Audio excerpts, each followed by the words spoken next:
What's up, sports fans, and welcome to the Sports Opinions podcast from Poughkeepsie, New York. I am your host, as always, Alex Cuesta. Find me on Twitter and Instagram at @_Cuesta30. Find Sports Opinions on Twitter at SportsOpinion30, and also go and visit the Facebook page. If you're listening to this, as always, thank you very much. I am friggin' pumped to let everybody know that we are now live on Spotify.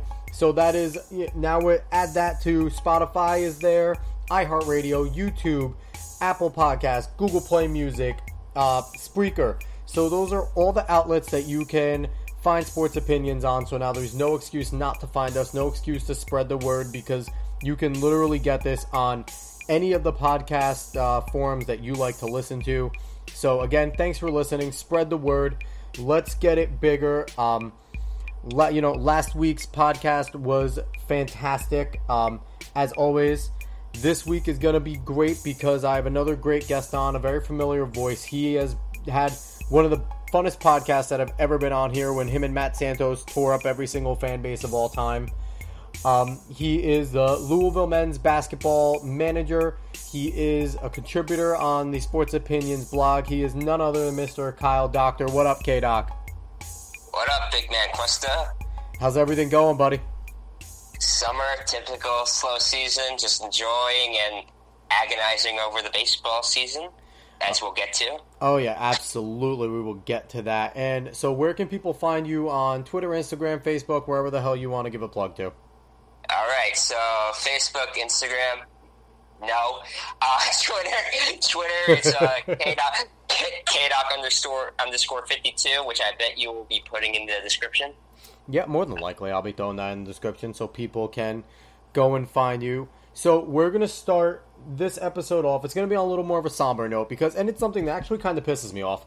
Tony Sparano, football coach, he was a Jets coach, a longtime Dolphins coach, passed away at the age of 56. I think it's super tragic because that's too young for anyone to be passing at all. I feel that unless the family specifically asked to keep this off the air, ESPN, the biggest sports giant on the planet, did a shitty job covering it. Didn't give the man his due and his respect by highlighting his, career achievements. The fan, I didn't hear anything big on it. It was just kind of a blurb in their news updates. Doc, did you get a lot from when Tony Sparano passed away? And I believe this was like 3 days ago now. I find it sad that a pretty damn good coach in the NFL with longevity didn't get the coverage and the respect he deserved. Yeah, he did not. Sadly, with the news cycle, as the way it is, it happens unless you're a huge name. He's just, as you know, big in the football realm. Great mind. The NFL has lost a great person and a great coach. It's sad, and of course, yeah, this is what you expect from your typical news cycle, sadly. Yeah, it's sad. That's what 24-hour news has become, and people complain about the CNNs, the CNBCs, the Fox News, and, that's look at that foreshadowing a little, because we will get a little political in a little bit, but I'm not doing that yet. But ESPN's a part of that machine. ESPN is part of that problem.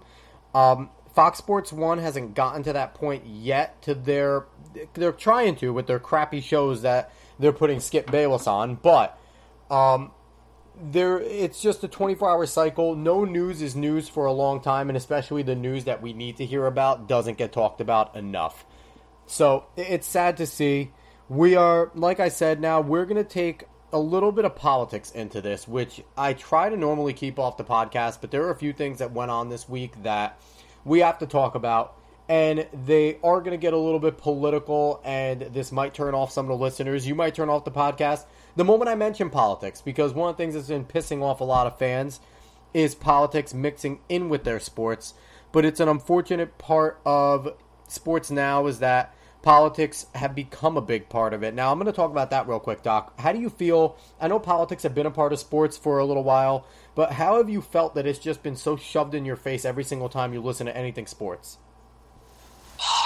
It's what you expect a lot of times. I mean, ever since, I think, the preseasons of 2016? Am I right on that? I think it was, yeah. 2016 is when the kneeling started. Yeah, I mean, to be honest, it was something that was going to, I think, go the way of your Black Power 68 Olympics, if I'm correct. Apologies if I'm wrong. It was something that was going to be, I thought, maybe be a phase. I mean, I'm all for awareness. Maybe people disagree with me, but I think the whole interjection of President Trump and a lot of people just keep bringing it up is why it's lasted as long as it did. And yeah, it can get really annoying to see politics just be associated with the everyday actions of the NFL. And I know I'm kind of tired of it. I'm not tired of the cause. I can't say it because I think it's a rightful cause to be about, but I think it's tiring to the normal fan, the casual fan. Yeah, it is. I think it is getting tiring, and it's good that you mentioned Trump because he has directly to do with exactly what our next two topics are going to be. The first one I'm going to run through, it's big in our region of New York, New Jersey, because it's about the New York Daily News. They laid off 50% of their sports editorial staff, which is a pretty big deal. It's over 50. I think they're down to 9 writers now. It's pretty crazy. Or no, I think it went from like 35 to 17. It was something drastic. It's down to 9. Is it 9? It is 9. So it's a drastic thing. And one of the things that I saw, because I'm on the Twitterverse just like you, and I'm pretty sure you probably saw it too, a lot of this came down, and a lot of writers I saw, even from the Daily News, were saying this has a lot to do with President Donald Trump and his attack on the free press. And this is what you get when you attack the free press, blah, blah, blah. And I just think that it's a little bit of a cop-out. Yes, does Donald Trump attack the press? Yes. Is it right that he attacks the press? I think there's times where he's completely out of line with it, that it comes out of left field. But I think there's also times where he's defending himself because the press that he's attacking, the political press, is something that goes at his jugular more than they did in our previous president. Or I even think more than George Bush. And George Bush got a lot of it too. So I think he's the first president that we've seen really defend himself from some of the big mainstream juggernauts. We saw President Obama do it against Fox News. And now we're seeing President Trump do it against mainly CNN. So I think that they're a little off base blaming Donald Trump, because I think the problem with the New York Daily News wasn't Donald Trump. Donald Trump wasn't attacking a sports news group. He was attacking the politics part of it. And I just think the New York Daily News, I think that their coverage, they had some good writers, but I think that they shifted their writing into a little bit more political base as well, and it just wasn't great content anymore. And paper news is going away. I think all those things contributed to this layoff. What do you think about it, Doc? Well, personally, when I think about the layoffs, as political as the writers want to make it out, as political as people want to make it out, I bet, as you said, over the line, it's something like maybe, not for sports, but if it were an actual editor, which I think they did lay off some of their headline news people. Some of them, yeah. Some. It would be something maybe he would, or his administration say, yeah, we're getting the fake news media, blah, blah, blah, all that. But I throw that all away, personally, because when we think about it, yeah, news is the newspaper print, in which, of course, the Daily News is, although they have the online presence, which the other people do as well. The problem is that there are 3 main prints in New York City, and I am not going out on a limb and say that they are number 3 of the 3. People turn to the Times, and I'm pretty sure the Post before the Daily News, and eventually, with the decline of print, sadly it was going to happen. Well, you just look at it. The Post has better sports writers over time. So I think Manish Mehta was a New York Daily News writer. And as a Jets fan, I hated reading anything he wrote. He was divisive. He attacked the Jets more than he helped them. I don't know if he was one of the layoffs or not. I didn't look that deeply in it. But it kind of sucked.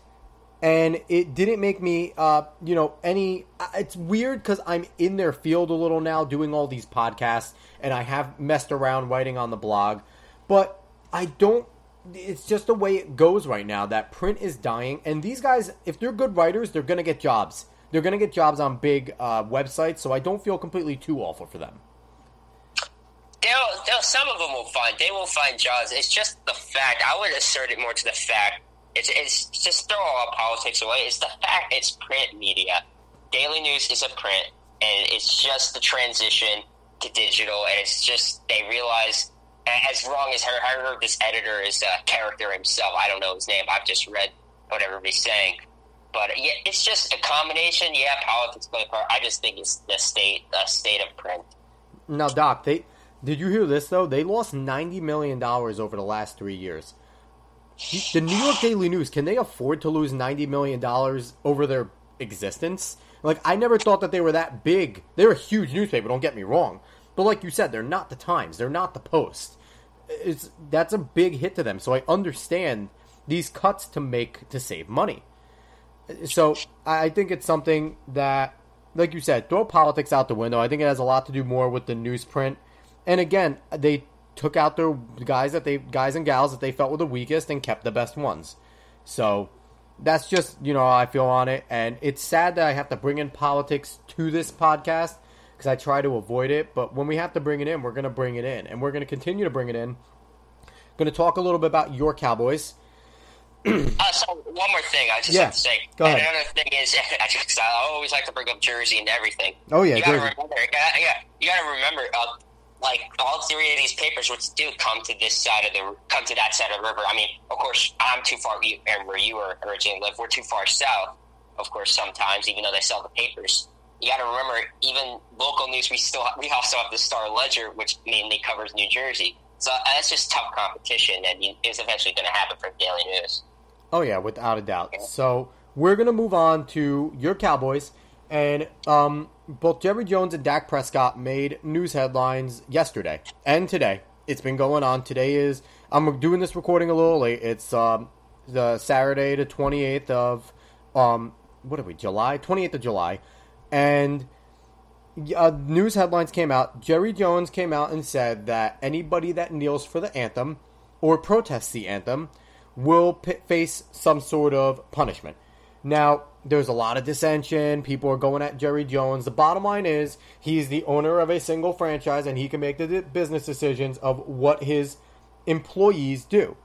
And that's just how businesses work. All these people complaining in the real world, if your employee lays down a mandate that you cannot protest on their grounds, on their time, when you're getting paid by them, you can't do it, or otherwise you get fired. And that's just real life. Now, I agree with you, Doc. Is the cause something that is a bad cause? No, it's raising awareness for an issue that is going on. So it's not a bad cause, but to do it on a company time, I'm kind of, every owner can make their own rule, and that's fine. So if Jerry decides to make that rule, I'm okay with it. Are you okay with Jerry Jones's rule? It's going to start off because of where I'm going to go from here, but absolutely, this man runs. This is the boss of the company. It's not. It's stuff at work. It's your typical. Can you just get up out of your work and do all this stuff? There's going to be consequences. Every job you're at, there's rules. I mean, it's not. To me, it's not a ridiculous rule to say you guys have to do this, and that's just straightforward from there. And not to mention, it's arguably. If it's up there with one of the most important sports franchises in our nation. So he's defending his brand. He's defending his money. They're right up there with the Yankees. They're right up there with the Lakers as one of the biggest sports franchises in the whole entire country. So he's making a business decision that's going to keep his brand high and his money high. That's just how it works right there. Absolutely. They're, of course, for the millionth year in a row, they're the Forbes most wealthiest NFL team. It's like what you expect. Absolutely. I mean, it's not wrong for a boss to make these rules. I don't see where it's wrong. He has the right. But I go from there saying this is just another chapter in the Jerry Jones clown show, which has been going on since 1989. Why? Of course. I mean, yeah, it's your typical politics. It's in a different reign. But let's be honest here. By him doing this, to me, at least, it's just putting more, because you're just causing more reactions. It's like, it's just putting your, it's trying to actually use flex tape in real life. It's not going to hold. Well, Doc, when has Jerry missed a chance for a good headline? Oh, never. Exactly. And that's going to drive us next to the next headline associated with the Cowboys. No, we're not talking about Des Bryant being a bitch all over Twitter. We are going to talk about Dak Prescott, who, in essence, is being a good employee. Now, others are going to say that he's just falling in line. He's being an Uncle Tom, which I've seen plenty of times on Twitter, which is a joke to me. But Dak came out and said that he's not going to kneel. He's not going to protest during the anthem. He's never thought it was a time or place to do it.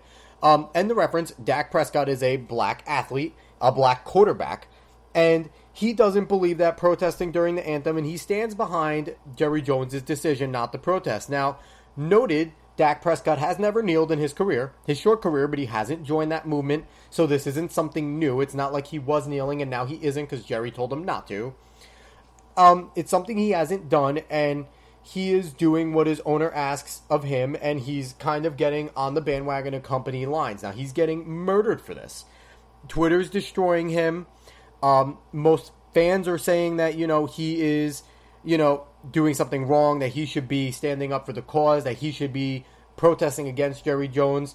Are you one of those fans? I know you're a Cowboys fan. Are you a fan that believes that Dak Prescott is in the wrong for falling in line with what Jerry wants?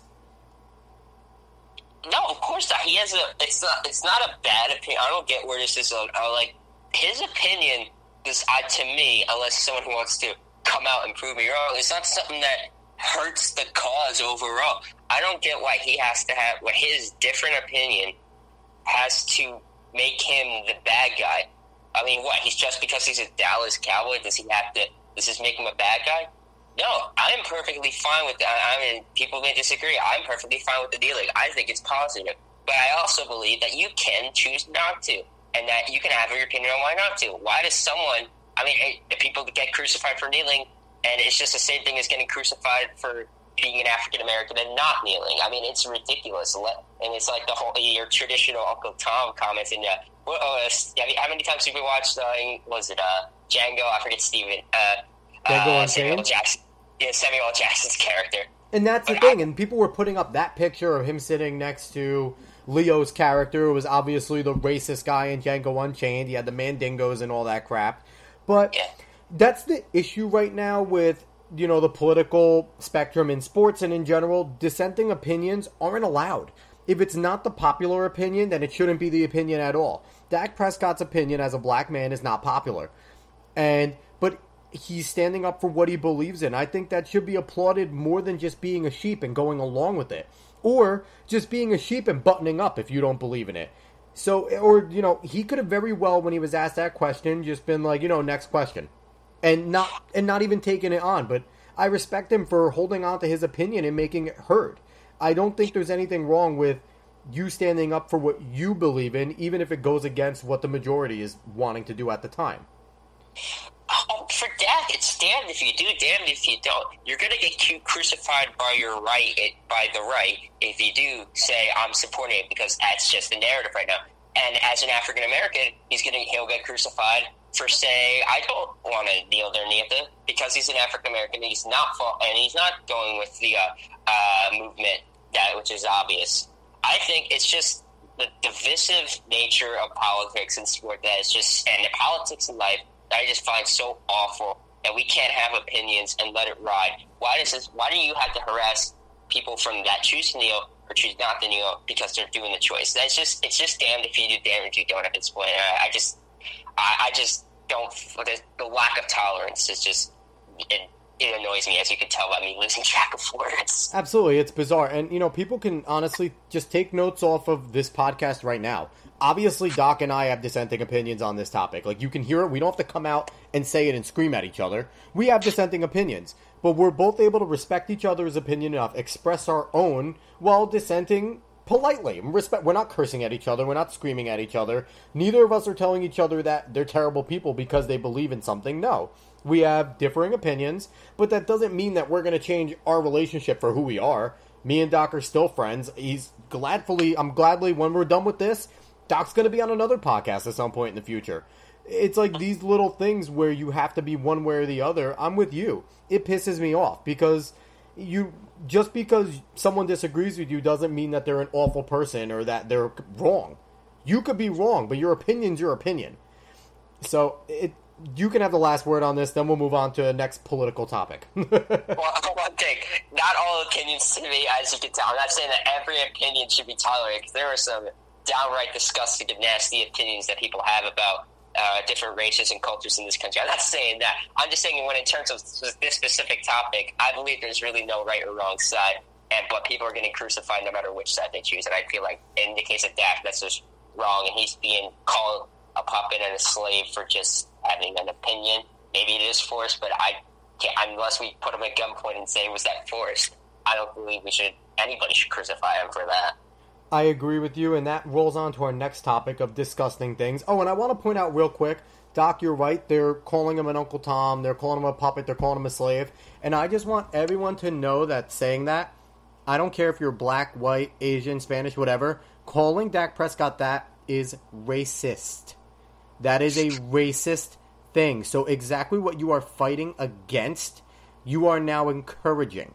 So stop it. Stop being racist against Dak Prescott with those awful comments. But we're going to move on to other comments that were racist, and a guy who 7 years later is getting destroyed for things he said when he was an adolescent high school kid. Now, I'm going to lay the framework. Brewers relief pitcher Josh Hader, recently an all-star. He's 24 years old, is having the season of his career, pitching great, and some dweeb decided to get some fame by digging through his Twitter, which he probably literally digs through every popular player's Twitter, or every successful player's Twitter. And this is a note to anyone, any kid in high school right now listening to this, trying to get famous or big. Don't say anything stupid. I'm going to quote Herm Edwards. Don't push send. If it's dumb, if it's lyrics to a song, which is part of this, and was part of the Josh Allen thing, either censor yourself or don't push send. If you have to think about it, like Herm says, if you have to think about what you're about to write, it's probably not correct. I'm going to continue laying this framework. He was discovered that when he was 17 years old, 17 in high school, not a mature adult yet, can't even go and fight in a war yet, can't drink a beer yet. He had tweets that were egregious. They were wrong. He was dropping the N-word, hard R's, all in things, and saying some super racial stuff. A lot of it were quotes from a song. Some of it was hate-filled. But I'm going to emphasize again, he was 17 years old. Every single one of us, everyone listening, myself, and probably Doc included when we were 17, said and did some stupid shit. That if anyone found out about it at the time, we would have been grilled for it. But we could not have been tried for an adult, or could have been treated completely like an adult because we weren't. He's now 24. It was discovered. He had to apologize for it publicly, which I think it's dumb that you would need to apologize for something you did when you were a child, but he did to save face and for the Brewers organization. But then the Brewers are saying that he needed sensitivity training for something he did 7 years ago, and is obviously not who he is now because it would have come up and Riley Cooper's situation would have happened. Doc, I think that the sensitivity training is stupid. I think digging through athletes' Twitter to find out what they did in high school is also very stupid. It is not investigative journalism. I think it makes them an idiot. How do you feel about this whole topic? I'm going to just go. I personally, I've had the time to think and read and everything. Personally, I think the sensitivity training is actually a good thing. I believe he needs to be held. I think for his case, needed to be held accountable. It was just some things you can't say on the internet, and it gives you a really bad look. And, of course, with the situation today, I just think you just can't say those things downright. You just have to – it's like the whole Papa John thing. You can't say those things. And at Hader's case, yeah, he did something wrong. And I'm not saying he's done for life. He's a prejudiced and racist for life. I think the sensitivity training is good for him, and I believe that he has a chance to move on. I say he wasn't wrong, even though it was kind of found out in a silly way because he gave up a home run and people were just going through his stuff. But either way, I think it's something that you had to deal with and make sure it never happened again when it would affect your future. And I believe he has a chance to grow, and I believe he did. It wasn't wrong, now, even though it was at 17. He wasn't wrong when he was 17. And I think that through life experiences, he was 18, he went to college, he played baseball. I think he's grown as a man to this point. I think if he was a racist and still held those views, it would have been found out well before this, when he was around a lot of black players growing up and becoming an athlete. And now that he's a grown man, I just don't see why we should hold somebody accountable 7 years later. And it's not like he was an adult when he did it. Now, I brought up Riley Cooper. I think that's his name, Riley Cooper, the football player from the Eagles. His situation's completely different. He was in the league, and I think it was a concert that he went to that summer in the offseason. He was on video dropping N-bombs all over the place. Yes, that guy's a racist. He did it the year before he was found out. That is obviously who he is. He's a guy that should get the scrutiny, have to apologize, sensitivity training, all that. I don't believe that if you're a kid, like what happened to Josh Allen, they tried to kill the man's career because of something he wrote when he was 13 or 14. When you're a kid, you make stupid decisions. And you say dumb things that you think are cool at the time, but could be wrong. I don't think that represented who he was at all when he was 17. I just think he was trying to fit in and writing some dumb shit on social media. That's just how I feel about it. Personally, I feel that sensitivity training is not will only be helpful. I don't believe it's a waste of time. I think it's just security to make sure that as we all can grow as a person and just make sure his downright disgusting tweets will never happen again. Which I believe as a professional, they are not stupid to be able to do it. But I think maybe in his personal life, just get everything right and just make sure, he grows. And if he has been good. But if he hasn't, I think it's just a win and it doesn't hurt. I believe it's something that he can avoid, and it's sadly a mistake he couldn't have made. As 17 is it's even though it's young, but I think it's still an age that can concern people. I wouldn't say it's too young. Man, so I think it's still concerning. I hope nobody digs back some dumb stuff that I did when I was 17 because this podcast may never get off the ground. But I just want to bring up, because we're looking at, and a lot of the big things that come up is a lot of white guys being racist towards black people. Is that fair? That's really all the stuff that we found come out. Fair? Yes. Okay. Now, my concern is one of the big groups in America is the Nation of Islam, and it's a predominantly black group. Our good buddy Rob Planner in the group is outspoken against him, and we've had Rob on this podcast before. Rob Planner is a defensive end over at Fairleigh Dickinson University. He's black. It really doesn't make a difference to me, but I just have to bring it up for this point. And that group, Nation of Islam, is a hate-spewing group. I'm not going to say that they're the KKK of, black people, because they don't kill anyone, they don't lynch anyone. That is not a fair comparison. But they spew a lot of hate for the white race. Now, if we found out that any of the black players coming up or in the locker rooms are spewing Nation of Islam stuff, do you think that they should have to go through the same type of things with sensitivity training and apologizing and being basically publicly humiliated and destroyed on social media? Man, this is tough. I'm not gonna lie, I really don't have knowledge of this stuff, and I really am not deep into this. As you said, we were getting political in this. I don't really want to make a comment. Okay. I'm going to end it with this, because I really want to move on. I don't want to say anything you regret, because I just don't know. I want to admit, I don't know much. I'm not educated in all this, and I really don't want to say anything stupid, because I don't know. But I just want to know that hate is hate. And honestly, sensitivity should be if you spew hate. That's all I have to say. See, Doc is avoiding the mistake as an adult that could go back to bite him in the ass and cost him a job. I just know what to say at this point. So, let's go back to sports. Yeah. Now that we've on the 28-minute mark of talking about politics, let's go back to sports. We're going to stick with baseball. And wait, actually, I'm sorry. I know it's your podcast, but since it's very close and we did talk about the Cowboys, let's go back to part 2, because this is really hot, and it's hot, and we got to talk about it. All right, let's do this. I'm sorry, it's your podcast. No, it's mine, Doc. Doc, you're the only contributor on the blog. You're allowed to have a say, Doc. All right, so let me start then, since we're gonna. Well, just to summarize, of course, all that happened yesterday and outside, because this is, I think, the day after the whole Jerry Jones stuff, because it's always a circus in Jerryland.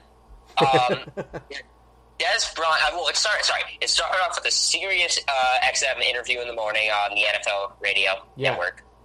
So Stephen Jones is with, which is his son, if you don't know, who basically does a lot of the football moves. Who is actually Jerry Jones, just younger, because Stephen Jones is an idiot, too. I'm sorry.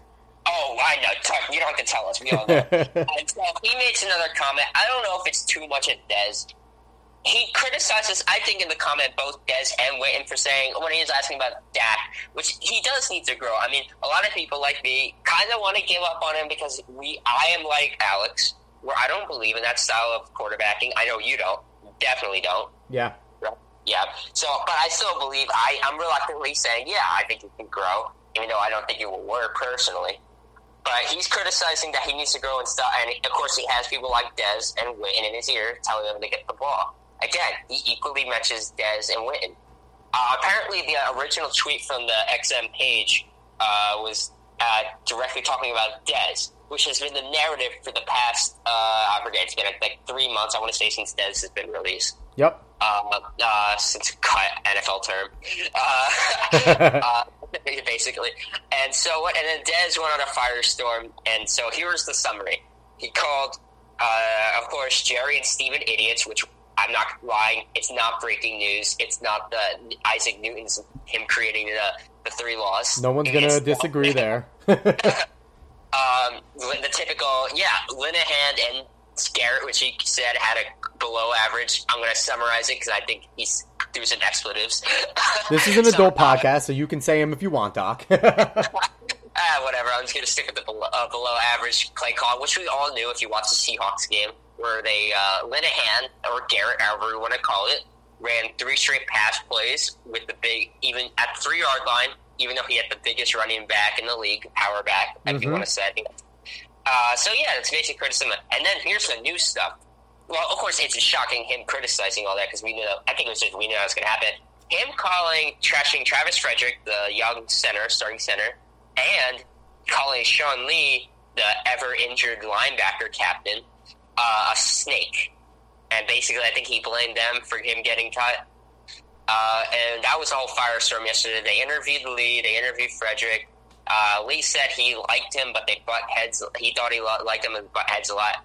Another tweet, just to get out of the way, was Dez did shout out Terrence Williams, Dak Prescott, Zeke Elliott, and I believe Cole Beasley for speed. And he said there's a lot more to add, and that he's rooting for them, and those are his bros. So it seems like it's specified to this group of players and owners. I think it's a big firestorm, and it's devised. It's just your typical divisive Dallas Cowboys BS. Even though, they focused on a guy out of the league. We're still talking about a guy not out of the league. He's probably going to sign with the Browns, off of the team. And it's just the narrative that Dez ruined the offense has been a thing, but it's bringing up the point. This offense isn't good. Even Dez, he was arrogant. Now, he had a lot to improve. I'm not saying he's perfect. New. And it's just your typical crap show with this team. The offense, it's going to take a lot to improve. Jerry isn't going to do anything drastic, because Garrett is still here, which we know he can't coach. That's why he has 2 different coaches do all the play calling, offense and defense. Linehan, who was very exposed without Romo last year, and Marinelli, who can be seen as a defensive genius for doing a lot with so little.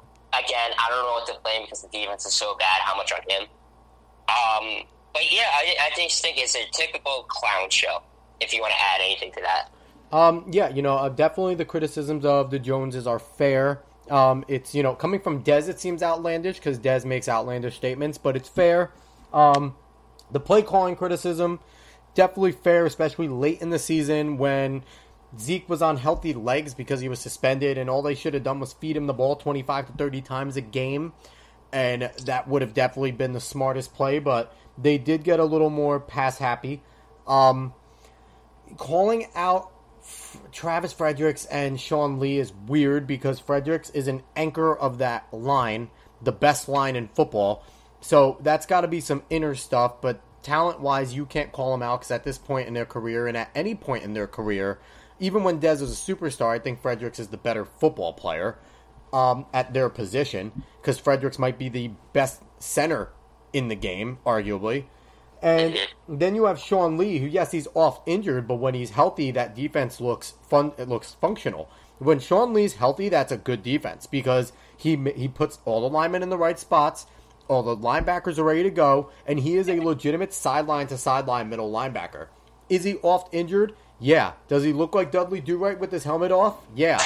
But he is a stud when he's healthy. So to call out a guy of those 2 guys of that talent And again, like you said, the divisiveness, calling out that these guys are his boys, but calling out other guys, like, that's him trying to put a rift in the locker room right away with some guys being Des guys. I hope the leaders in that locker room, now they're without Witten, so the strong leadership isn't there.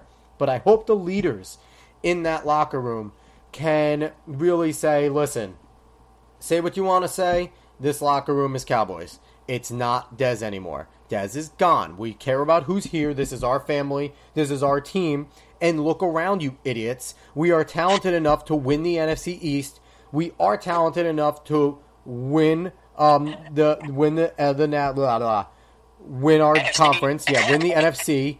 We are talented enough to go to the Super Bowl. They really are. Even with Dak's deficiencies, even with the defensive deficiencies, they have a generational running back. And they have a good enough passing game and the best line in football. And again, their pass rushers are good. Lawrence is good. Irving is good. I know Irving, I think, is he going to face a suspension? I think he is, and I think, was it Gregory's a defensive end? Gregory's back. Gregory's reinstated. Back. Yeah. So he's back. Lee, we don't know, because he was towards ACL at Penn State. This is going back to Penn State. But they also have, what's that kid, Van something? The kid, I think he's out of BYU. He's a skinnier Sean Lee. The kid can play football. So your front seven is decent. It's not a bad front seven. It's that secondary that is the question mark. And they have been for years. And losing Claiborne and Carr didn't help their cause. But I think they're a good enough team. So they need to have someone be a leader in that locker room. Hopefully it's Dak. Hopefully it's Lee. Hopefully it's, somebody with some sort of clout that says he can talk, you can still be friends with him, but in this locker room is all that matters. I'm hoping that's what happens, because my wife is a Cowboys fan, and I really don't need her being angry during football season. Yeah, because I know you hate the Giants more. I mean, damn Giants. So what I think, to me, this just shows, of course, it is just every year. This shows more about this shows more about not Dez, but the Dallas Cowboys in general. Because Dez is Dez, and the fact that they're reacting and all this to him is just stupid. It just shows how much Tony Romo and Jason Witten have meant to this team since 2004, 2003. This locker room is completely falling apart. They're letting the clown show reign. And you know what the worst part is? Typically, when you don't have the player leader, what do you have? You have Bill Parcells, you have a Bill Belichick. I think Herb Edwards is that type of guy, as you named earlier. There's always that guy. There's no coach that can take charge when there's no player leader. Oh, Marinelli. Marinelli's that guy. I think everybody respects Marinelli in that locker room. I don't think he'll step on Jason Garrett's toes because he's friends. Like, they're obviously good friends. He does a great job calling that defense. But I think, if necessary, I think Marinelli's a coach that everybody respects in there. That's what I believe. I can use this term because I said puppet wasn't the wrong term because I was talking about race relations and all that, politics. No, I'm using puppet here because this is just sports. Garrett is a puppet. We've all known Garrett is a puppet for Jones, and that's why he's still around. I mean, nothing hard is going to happen in that locker room with them. And it just shows how much Romo, Witten, meant. And some of these guys are going to have to grow up quickly. Now, but here's the question I have for you being a Cowboys fan. Yes. And it's something that, I listen to The Herd every once in a while. Colin Cowherd's famous for this. Everyone wants Garrett gone. And the Cowboys would be an attractive job. But who is better out there right now? Better than Jason. Jason Garrett's not great, but he's not awful. Everyone overreacts to their coach or whoever it is because it's theirs. But when you look at it at face value, Jason Garrett is a serviceable coach. He's a decent coach. He's not a bad coach. He's a pretty good coach. He's a definitely NFL head coach caliber guy. Who is better that's available? That's the real... Look at the Giants. The Giants got it wrong with McAdoo. We have no idea if they're going to be good right now with Shermer. So who's better? Who would you rather have? I'm not going to lie. I would... Okay, let's throw McAdoo because he's a cancer to that locker room. Here's the thing. I hate Eli Manning because I think he's overrated. But he's the quarterback in the New Jersey, biggest city in the country. But that's the guy, and obviously when you know Eli if something comes out. I mean, this is just from perception. Eli's the glue of the locker room, and he's been there to see him. That I can respect him for that. And this man called him out and replaced him with Geno Smith. That's just the type of guy that he is. So I'm going to throw him out. But I think anybody, because they need a coach with a backbone to do their thing. I think a lot of coaches personally are better than Garrett, and I believe Garrett is shielded by talent and the talent running with his coordinators. But the problem is you have coordinators running it. I believe you need a head coach that is willing to have a system and run it all, not just a guy that is like a player's bro or whatever, which Garrett really has been, as recorded by everybody. I think a lot of you need a rock coach that is willing.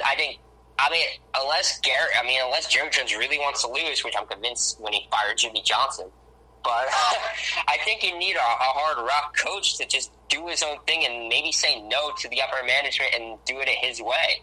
I think a guy like Garrett is just bad, and it's obvious on why they can't take the next step. Now, the problem with that is, though, Jerry doesn't like dissenting opinions. I think you would have to get a guy like a Brian Billick or a Bill Cowher, someone with clout that Jerry Jones really respects, and even then, he might not get all the leeway, because we saw Bill Parcells was a Cowboys coach, and he's as rockish and as tough and as good as it gets, and I don't think Jerry let him have all the leeway, and he's not the type of guy that's going to take any shit. So, you're in a rock and a hard place. I think a guy like Garrett isn't necessarily bad, because I don't think Garrett does everything Jerry wants. I think he does some of his own things. I don't think Jones wanted him to take over offensive calling again, play calling, but he did it because he thought it was right, because he didn't think Linehan was calling the proper game. I think it was like 3 games Linehan called the offense, and Garrett's like, hell no, give it back. You suck. And he did, and it was better. I don't care what anyone says. It was better when Garrett was calling the offense. So, I don't know. I think that Cowboys fans want this rough and tumble, hard-nosed guy, but it would never work because Jones won't take that. That's the problem. I mean, we all want that, and we know it can't work in Dallas. And it's obvious that Jerry Jones is the problem. We've always heard Stephen A. Smith rambles on it, and you know why Stephen A. Smith hates the Cowboys? It's not because of the Cowboys. Cowboys fans do a lot part of it because we're annoying as hell.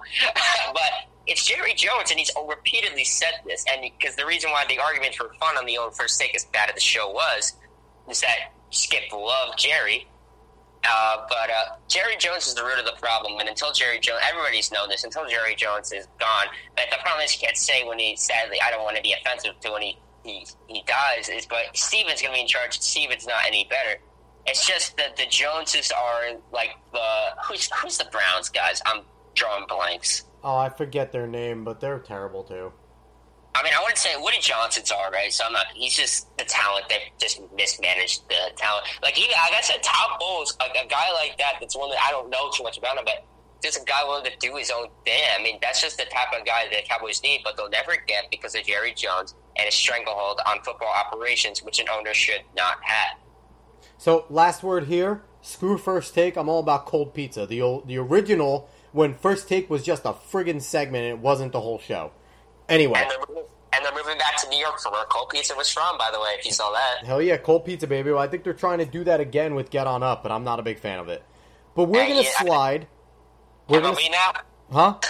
MLB now? No, we're going to stick with NFL because we just ran with it, so we might as well do this. We are going to criticize ESPN because that's the funnest thing to do when you don't work for them, and you're jealous of the fact that they're massive. That's exactly what you do when you're on the other side of the sports spectrum. But they let out a really stupid list. Mike Sando, who's normally pretty damn good at what he does, made a list of all 32 starting NFL quarterbacks for each team. And to put it frankly, the list is pretty damn terrible. We're going to start from bottom to top because everyone else goes top to bottom and I'm different. And we're going to sit there and we're going to criticize this list. Let's do it. So, tier 4. I'm going to read the descriptions. Could be an unproven player with some upside or a veteran who is ultimately best suited to be a backup. Bottom of the barrel is A.J. McCarron. I think we can agree that A.J. is pretty terrible. I'm not disagreeing with that one. Number 31 already makes me scratch my head because I'm not high on him, but everyone else on the planet seems to be. Patrick Mahomes of the Kansas City Chiefs. Haven't we heard that this guy's the real deal, the next thing, and that's why it was okay to get rid of Alex Smith? We have. It's always been the thing. Pat Mahomes is the big guy. Was he last year rookie? Or was this year? I'm losing track of time. He was a rookie last year. He sat behind Alex Smith, and everything was. He has a cannon. He's the next thing. Why don't we start him now? He's so much better than Smith. But he's sitting here at Mike Sando's number 31. So, obviously, either Sando and me, because I think Mahomes deserves to be 32, because we don't know a goddamn thing about the kid besides the fact that he could throw the ball really far. But I don't know anything. But so, already right there, I think everyone else would be at odds with him. Number 30, New York Football Jets, Josh McCown. I think that's disrespectful because he played awesome last year, and this is the second time in his career that if it wasn't for an injury, he was playing probably Pro Bowl level. So that's disrespectful. Sando, you're disrespectful. Do you agree or disagree with the 30? 30, I have to hear who's above him right now. Let me see this. I didn't Number watch too much 29, Mitchell Trubisky, Chicago Bears. Way too high. Sorry, it's only 3 spots. But I've never. I just watched. I'm going to sum up one play. We can literally move on. The man threw a screen pass in the first. I care if it's just college. He threw a screen pass in the end zone. His own end zone. So McCollum with the season is above that. I'm sorry. I'll give Trubisky a little bit of a pass because he played a lot better last year, but he's still not great. So we're going to move on. That's all there is in Tier 4. There's 4 guys. That's the lowest tier in Tier 4. Tier 3 has a lot more dudes. Their description, a legitimate starter, but needs a heavier running game and or defense to win. A lower volume passing offense makes his job easier. There's 28 through, and it's tied for 15th. I don't know. There's a lot of guys here. I'm just going to ramble up the list, Doc, and then we'll talk about it. Sitting at 28, Sam Bradford of the Arizona Cardinals. Yeah, Sam Bradford got put ahead of anybody, even though he can't play a full season. 27, Ryan Tannehill of the Dolphins. 26, Blake Bortles of the Jaguars. Didn't know he was a quarterback.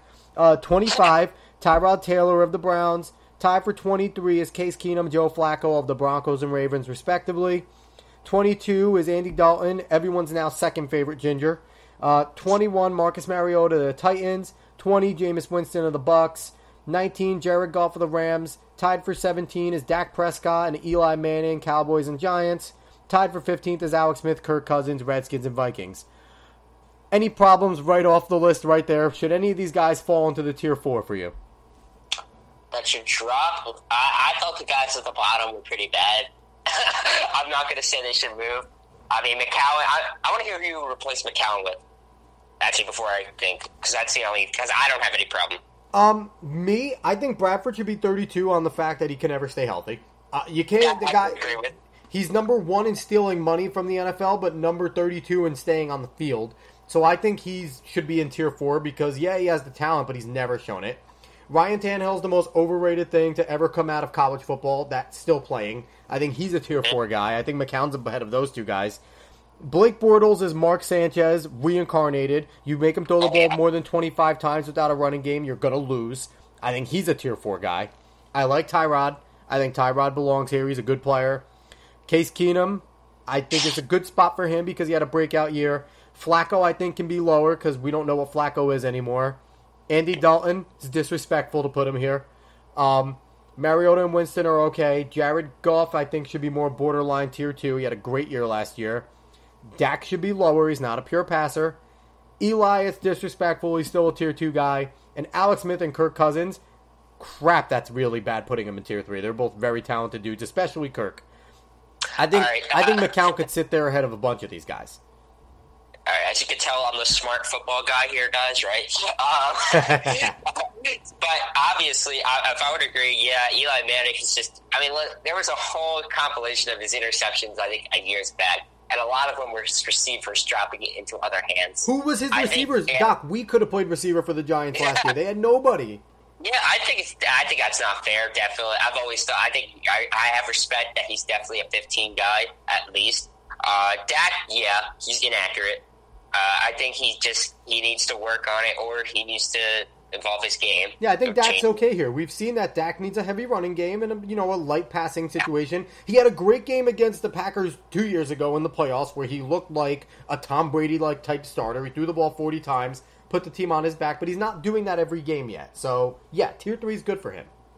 I think Kirk Cousins, I've always thought unless I'm on and off with the NFL. I believe Kirk Cousins is definitely not. I think if he was borderline, yeah, I think that's all right, but I think he's better than that. Definitely better than that. Alex Smith, I've always thought he's been Mr. Consistent. He's been stuck with the terrible, what was it, the touchdown, that dry streak? I thought that was terrible, but that was over a year ago. I thought he's fine. A bunch of guys, I think they were kind of in the middle. I wouldn't say I had a serious problem. You think Andy Dalton is the 22nd best quarterback in the NFL? I put him higher. I think I put him a little bit higher, but I just think I wouldn't have him as my guy. All right, so let's hear Tier 2, and then again, we could see anyone drops out, moves up, anything. I can already see two guys here in Tier 2 that make me shake my head. Let me go 15. I'll go automatically. Yeah, let's hear it. All right, so number 14, Deshaun Watson of the Houston Texans. Number 13, Jimmy G, best-looking guy in sports, San Francisco 49ers. 12, Derek Carr, Raiders. 11, Cam Newton, Panthers, disrespectful. 10, Andrew Luck of the Colts. 9, Carson Wentz of the Eagles. 8, Phillip Rivers of the Chargers. Go Chargers, go. 7, Matt Stafford of the Lions. 6, Russell Wilson of the Seahawks. And 5, Matt Ryan of the Falcons. That is Tier 2. And Tier 2 is a guy that can carry his team sometimes, but not as consistently, can handle pure passing situations in doses, and or possesses other dimensions that are special enough to elevate his team above Tier 3. He has a hole or two in his game. I'll say it right away. Jimmy Garoppolo, Deshaun Watson, no. We have not seen anything from those two guys. We've seen 7 games each. Were they a really good 7 games? Yeah. Nobody had film on them. Stop it. Derek Carr didn't play like a Tier 2 guy last year. He's Tier 3 for me. Cam Newton as the 11th best quarterback is just stupid. Andrew Luck was hurt. He should be at the bottom of this Tier 2 list. Wentz did it for 1 year. I'm okay with him being here. Phillip Rivers should be higher. Russell Wilson should be lower. Matt Stafford should never be above Phil Rivers or Wentz. I'm okay with Matty Ice being 5. How about you? Ryan, definitely. We'll get that out of the way. Again, I'm just not the mind that you are. I didn't play the game. I've only just been a casual guy. But off of this, I can definitely say Deshaun Watson is just another Dak Prescott. So, yeah, lower. Because, again, it's just it's definitely biased towards the fact that these guys are one and done. You've seen it. It's just a fact. I think he's definitely lower. And, of course, I'm not saying his injury causes him to be lower. It's just his game. Garoppolo, I thought he was a good guy. I wouldn't be mad that he's there. I'm not gonna lie. But but with Garoppolo, he's talented, Doc. But it's yet to be seen if he has the ability to carry a team. My thing is, nobody had film on the guy, and film, like you said, you didn't play it, but you also know that even in baseball, sport that you love, the hitters study the pitchers. They watch film. Pitchers do the same with the hitters they're gonna face. When there's film on a guy, it's a lot easier to know their tendencies and break them. When there is no film, you have no idea what the hell the guy's going to do when they're under pressure, how they react, what's their tick, is there something slow. So yeah, he had a leg up on everyone. So that's just my issue with Jimmy G. Can he get here? Yes. Is he here now? Not for me. I think he's just the type of quarterback, too. I think his 4 games in New England, it's only 4 games, yeah. But I just thought the way he changed that team at the end of the year, 49ers, desolate team, I thought he did a great job. I think maybe if we could reach a standard point, I'd put him near the top of the Tier 3. But I think I'm not mad. I'm not mad that he's a lower Tier 2. Maybe he shouldn't be. I just thought he did carry the team, which I thought was one of the descriptions. So who else? I think Cam Newton. I definitely put him a little bit higher. Of course, he has his inaccurate tendencies, but but tell me he's not a guy. He carried a team for a full year. That's not consistent. Is there some holes in his game? Yeah, but that also has to do with getting hit every single play, Pat dropping back, and his receivers being inconsistent. I think Cam Newton should be in Tier 1. That's me personally. Well, I think if I were to guess, let's just write them off. It's only 4 names. Breeze, Rodgers, Brady, and crap, this is going to be bad. Who is it? Roethlisberger. And in the order, it's Roethlisberger 4, Breeze 3, Brady and Rodgers tied for 1. I can already tell you, Rodgers is 1. They're tied. They're tied in this list. I agree with you. Rodgers is head and shoulders a better quarterback in terms of talent. Tom Brady has the resume. That's where it goes. Breeze is that guy. He's been that guy. Listen, Roethlisberger, he should be 4. Is he not 4? He's 4, but this is a Lifetime Achievement Award. I'm sorry. He's not as talented as those three. He's not as good of a quarterback as those three. He's had really good teams and great defenses that have helped him elevate to this level. But I would never put him... I can go back to tier 2 of guys who are better than Ben Roethlisberger, and it is Matt Ryan. It is Phillip Rivers. It is Cam Newton. All three of those guys are better than Ben Roethlisberger as quarterbacks. I definitely say Roethlisberger should be like a top 4 tier 2, if that makes sense. If that's just too complicated. No, yeah, I agree. I don't think he carries Pittsburgh. I don't think he carries Pittsburgh at all. I think Le'Veon Bell and Antonio Brown and Mike Wallace before him and Emmanuel Sanders and Plaxico Burress and Santonio Holmes and Hines Ward, and we can go on and on about the great players that have been really big contributors that put Ben Roethlisberger where he is right now. Also, isn't the Steelers a traditionally a defensive juggernaut? They are. And before Ryan Shazier's awful injury last year, he was the leader of that defense that turned that defense around, because that defense was pretty shoddy for a few years, but then he turned them around and they were playing great defense. And yeah, they are traditionally a really good defensive team. So I wouldn't put him too low in tier 2. I think just because he's been there for so long and he's just been the guy, the figure in Pittsburgh.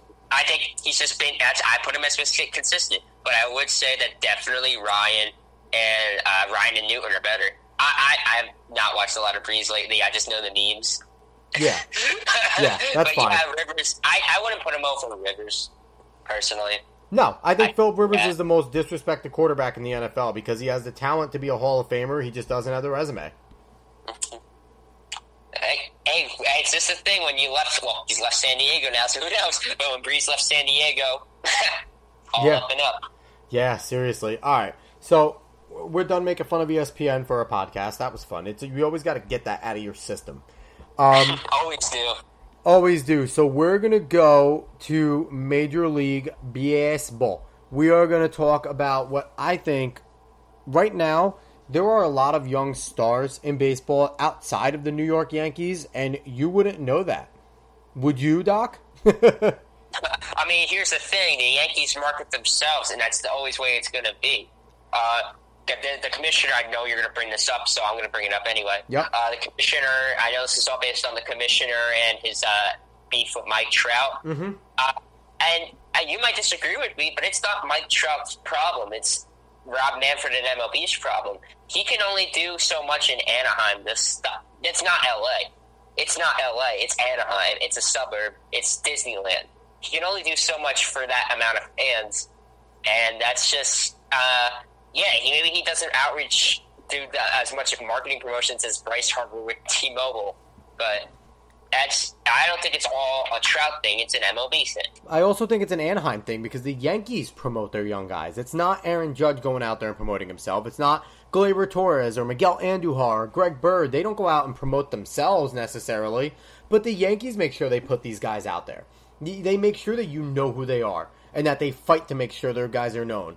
Now, you watch the All-Star game, you watch the Home Run Derby. Tell me a casual fan knew who half those dudes were. They didn't. And it's sad. It's just the problem that it's just, football and basketball have just done so well with. I mean, I have to do analysis in the NHL just because they're obviously the fourth of the four. But it's just baseball has always had this, as just for the recent history, had this trouble, and it's pretty sad. It's completely sad, and it's like, you are a Braves fan. Does anybody know who Acuna is outside of baseball faithfuls? And Acuna could possibly be a top 3 player in the game as soon as next year. He's that good. He's that good. A little more seasoning, I'll give him 3, 4. I wouldn't say that much. And I'll go away from the Braves. I mean, you had your Ozzy Albies, who's had a 20 home run start before the season. Nobody knows who he is. Who's Juan Soto off to this hot 14 home run launching bombs from Washington start? Sitting right next to Bryce Harper, who is well known, but yes, Soto might end up being a better player than Bryce Harper ever was. I'm going to compare him. He is, I think it's baseball different because he'll keep his game up. It's your typical Deshaun Watson, Dak Prescott hot start. All of a sudden, everybody was hype. I remember the hype train for Deshaun, the hype train for Tebow at the end of the 2011 season. He's basically doing that in baseball terms, But he's not getting a name out because it's not the NFL and it's just the baseball problem. Now, one thing I gotta say is I don't know if you probably remember the end of this, and I'm gonna pick on ESPN some more because it's easy to, and also because they're the major sports venue. Now, back in the day when SportsCenter was about highlights and not about stories, we would see highlights from literally every game and it wasn't just 2 or 3 highlights and then nothing. We would see highlights of every game, big hits, big plays, their names would be announced, and then after the game, the screen would be taken over by the score and stats with the key contributors' names in there, their numbers, the pitching numbers, the starters coming up next, what their records were. And it was something that you could sit there and study, and you learned a lot of names of a lot of different players that way. They don't do that anymore. Do you think that ESPN kind of only highlighting who they want to highlight is hurting the kind of notoriety of some baseball players? Oh, 100%. Because you're asking people, and baseball fans know to go to MLB Network. They know. That's baseball fans, though. We're not talking about the casual sports fans that will go to ESPN first and maybe not explore the MLB and the individual sports networks out there. Yeah. That's the problem. Maybe the NFL network is just for your expert news analysis, which it's supposed to be for football fans. The MLB network is where you have to go to learn about your baseball players. And that's just, I think ESPN is definitely aiding that problem with the awfulness that SportsCenter has become. And as a debate video said, it's just because of how quick people get sports highlights. But the thing is, what they're doing now isn't good. They should go more into depth of individual. They should keep showing repeated highlights over and over again, even though the cell phones are solving that problem a lot. I just think it's always been their thing. But people are too lazy to actually go research it. Like, who's going to know that Paul Goldschmidt is a super talented hitter? Unless you're in that market, you don't know. Or unless you're a baseball fan, you don't know. Or just like half the guys in the home run derby, people didn't know who those dudes were unless you knew baseball. And then you watched it, and you got what you expected. You got Schwarber versus Harper. So that didn't help at all either. Yeah. That's just the competition itself. But I was just saying, like, back in the, it's unfair. I want to say, well, I don't even say late 90s, even though 1998 was something special. But people knew McGuire, people knew Sosa, people knew Clemens. You had your typical Yankees. Everybody knew. Well, you had the under-the-radar Yankee bros like O'Neill, Brocious, and O'Neill. But people knew Bernie Williams. People knew Jeter, Rivera, Clemens. They knew all that. And you knew Griffey. You knew all these guys from different teams because that's how SportsCenter was. Yeah, you knew Juan Gonzalez. Yeah. Juan Gonzalez. Who the hell would have known who Juan Gon was if it wasn't for SportsCenter? But it was catchy things. He would hit his 25 home runs a year, but it was a big deal because the anchors made it a big deal. Juan Gonzalez would just be another guy that can hit 20 home runs now, and no one would know his name. Oh, yeah. It's sad. I mean, and it's something that MLB is going to have to figure out. I mean, you're going to have to put more stuff out, and you're going to have to showcase your players out there, but it's up to the MLB now. Now, sadly, think of it this way, Doc. Think of it this way. Mike Trout doesn't get the notoriety he deserves. Imagine Tony Gwynn playing in this era. No one would know who Tony Gwynn was. Because Tony Gwynn would be a Mike Trout type of guy where he's a great hitter. Joey Votto barely gets any screen time. And Joey Votto is arguably the best hitter of our generation. And he's barely getting any screen time. Here's the sad part. In today's 2018 going into 2019 MLB, nobody would know who Greg Maddux, Tom Glavine, Kurt Schilling, Pedro's just Pedro. He's stupid, so he'll get on the news. Yeah. But a lot of these pitchers, like, I'm not sure. Randy Johnson because of his stuff. Well, guys like Kerry Wood. No one who knew who Kerry Wood was, even though he was on the Cubs, Kerry Wood wouldn't have been known, and he rose up quickly and was a dominant Cy Young level pitcher. Padres. Yeah. Oh, wait, who are you talking about? No, Kerry Wood on the Cubs. Kerry, I think you said Gwynn. Oh my God, I am deaf. No, I said Gwynn before. I thought I heard Gwynn. Yeah, Kerry Wood, he had the stuff, and he had the 20 strikeouts. I don't know how big that. I mean, Scherzer did it. Go around the streets of New York and ask people who Max Scherzer is.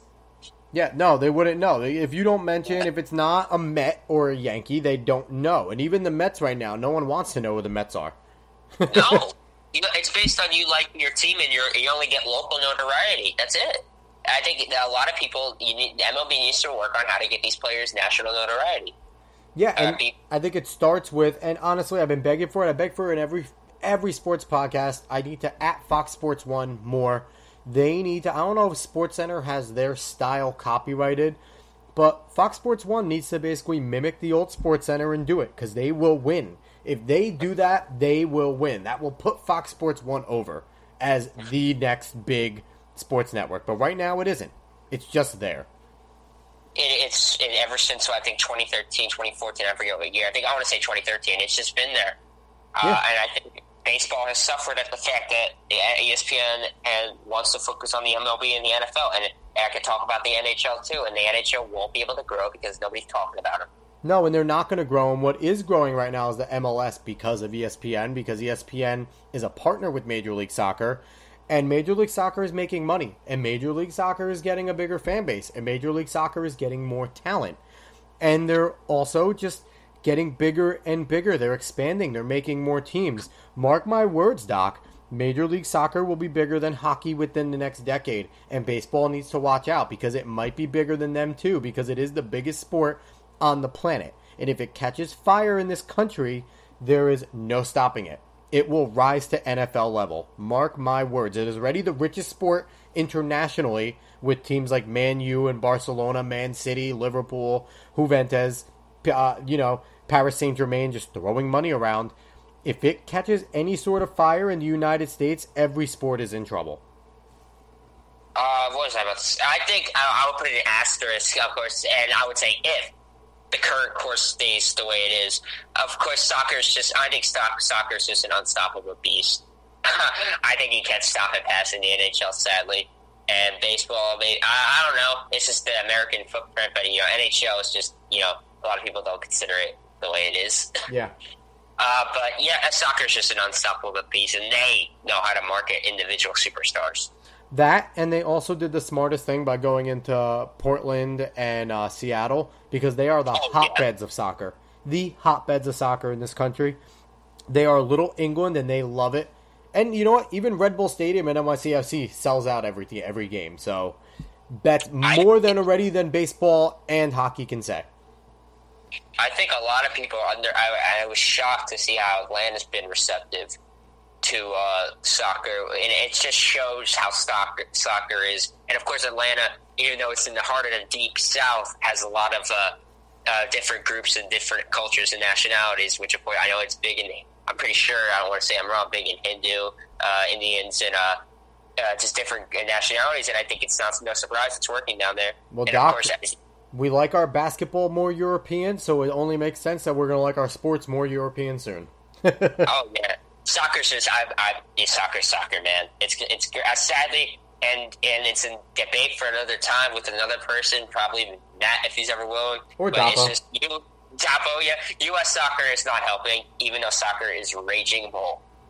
U.S. soccer is terrible. They need to fire everyone up top, redo the structure, and they need to destroy NCAA soccer. NCAA soccer, college soccer doesn't help either. The college soccer needs to not exist anymore, and it all needs to go through academies. They need to not. You wouldn't catch a European dead in college soccer if they're serious about playing soccer.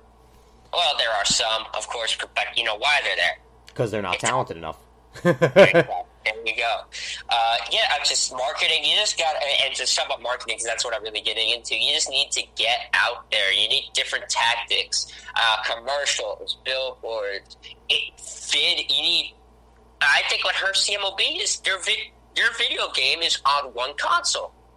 Yeah. What? The other game sucks. Nobody's gonna play it. I mean, 2K is synonymous. You need a video game. MLB needs to figure out their Sony deal and get a different work on a different publisher, because they need a really good game and they need it everywhere. Doc, I have a better solution. So my solution is Mike Trout, Soto, Acuna, all these guys, just come to the Yankees. Just come to the Yankees. The notoriety will be there. Just come to the Yankees. That's all you need to do. Okay, Acuna is in left. He could play the right. So who's in left? In left, it would be probably we'd have Acuna. Who's in left right now? Who's in left right now is usually Gardy. Gardy, you're old. Get out. In center, it's usually Hicks, so that'll be Harper. Everybody on the Yankees, yeah. Yeah. In right, it would be Judge, so Stanton would be permanent DH. Hey, so you go from one problem to the other. You go from the MLB marketing problem to the NBA problem. Yeah, but you know what, though? It's okay because it's my favorite team. So that's okay. There you go. So it's all right. Oh, yeah, that's right. You like the Warriors, too, right? They're my second favorite team. But I will say, I liked it before Kevin Durant. I'm not a fan of Durant coming over. I've kind of rooted against them with Durant coming over. I didn't mind when they were homegrown. Everyone can hate on them, but they were a homegrown team. They can all suck it. But Durant coming over, you could throw away now. These championships, they don't count to me. How can you not love that first 67? That was 60. You forget 67 wins with the Splash Brothers. Like, we're talking Splash Brothers and Draymond, Andre Iguodala. You won the MVP. How do you not like that? One of the most disrespected players in the history of the sport on a great team is Klay Thompson, and he will be a Laker next year, deservedly, because he needs to leave because they don't respect him anymore there. He's getting disrespected so much, you'd think he's like a Net. Hey, the Nets are going to be okay. You shut up with your Hawks. Your Hawks are taking every single old player right now and taking them. You guys are the Mets right now. Okay, but we're rebuilding. The Mets are just chugging along. I don't know. The Hawks have been rebuilding since that 50-win debacle. 60. Does it matter? Does it matter? You sucked in the playoffs. Doesn't matter. It was heartbreaking, man. It was heartbreaking. So we're going to go on, and we're going to do what we do on sports things, and we're going to make predictions that are normally going to be wrong. But even though baseball is kind of easier because it's such a long season, it spreads out a little more, but we're going to make our playoff picks. We're going to talk about division champions. We're going to talk about wild cards, and then we'll give our eventual World Series champions because, fun stuff, right? Oh, yeah, I love doing this. I was wrong last year. Let's do this year. Oh, I was wrong about basketball terribly. Me and Scoop were both awfully wrong, and I'm going to bring it up to him the next time he's on the podcast, just how terribly wrong we were. But he's still really good at what he does. Scoop B, probably going to be one of the biggest guys in sports soon, so always happy to have him on. But so we're going to talk American League East. Who do you got winning the East? It's this. I think the Sox are just more consistent. It might be too simple to go at it. I think the Sox are more complete. It hurts me to say I hate Boston. You know this. I just think they're just down the stretch unless something wild happens. I think the Sox are more consistent. It's not hurt on the Yankees, who I think will still make a deep run in the playoffs. I just think it's just the Sox are too good to hold it. Or not to blow it. I agree with you. Sox are more consistent. They beat up on the little guy. They lost to the Twins recently, 4-3. When they had it under control, but that rarely happens. Boston takes care of business with the little guy, and they play 500 ball against the playoff teams. That is a winning strategy, which opposed to the Yankees, who can't beat the bad teams, it seems like. They do play well against the good teams, but the bad teams they let take games. Like losing to the Royals 5-10 and currently playing the Royals 4-4 in the bottom of the 8th. This is the problem, and this is why Boston is going to win the AL East. I agree with you there. We'll get to this later, but to me, I don't think it will be a problem. It's just the East. Yeah, I agree. So, AL Central, who you got? Oh, it's obvious. Nobody else is good. It's the Indians. I don't think they'll be good in the playoffs. Nobody really does unless they really pick it up in the next year. Indians. Oh, God, yeah. Yeah, Indians are running away with that one. Minnesota's the closest team to them, and they are 8 back in the loss column. No shot. We're going to go right on. 500. Yeah, we're going to go on to the AL West. Who do you have? As close as the teams are, it's still obvious. The Astros are too good. Yep, the Astros starting pitching is really good. They showed up the bullpen a little bit, which they had to do. They're really good. They're arguably still one of the best teams in baseball and in really good position to defend their title.